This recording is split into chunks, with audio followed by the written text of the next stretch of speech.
আমার দামি কিছু নেই, তোমাকে দেয়ার মতো রাজ্যও নেই। শুধু এক বুক ভালোবাসা আছে, নির্ভেজাল এবং বিশুদ্ধ। আমি কবি নই, তবু তোমার নামের পাশে কথা সাজাতে ইচ্ছে করে। আমি কোনো যোদ্ধা নই, তবু তোমার জন্য সব কিছু জয় করতে পারি।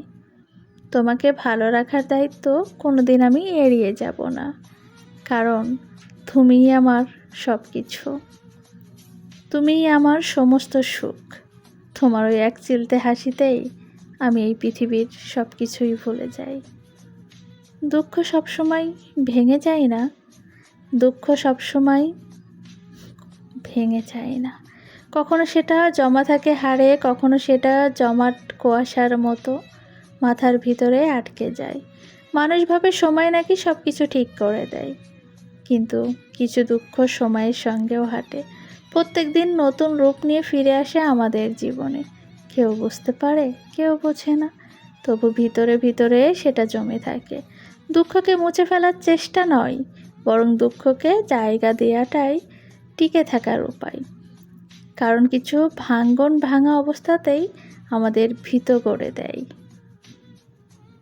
জীবনে সব পাবেন, কিন্তু পরিপূর্ণ একটা জীবনসঙ্গী, এটা পাওয়া ভাগ্যের ব্যাপার। একটা মেয়ে বিয়ের পরে সবার আঘাত সহ্য করতে পারে, শুধুমাত্র তার স্বামীর আঘাত কখনো সহ্য করতে পারে না।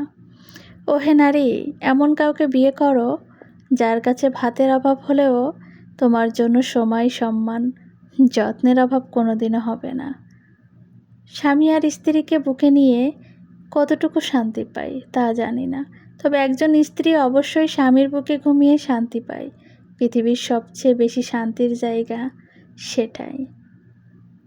আমার ভালোবাসার ধরন আলাদা। আমি ভালোবেসে নিজেকে সর্বদা বিলুদ্ধ করতে পারি। সবচেয়ে প্রয়োজনে আমি তোমার পাশে থাকতে পারি, সব থেকে আমি তোমার আপন হতে পারি।